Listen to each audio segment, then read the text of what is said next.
ভালোবাসা কি শুধুই পাওয়া? এই যে আমি তোমায় ভালোবেসে ফেললাম, তাতে কি তোমায় পাওয়ার দাবিদার হলাম?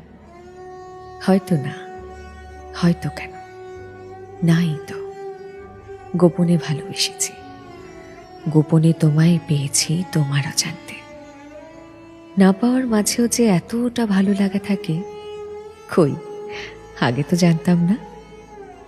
পাওয়া না পাওয়ার মাঝে রয়েছে এক শূন্য অবস্থান।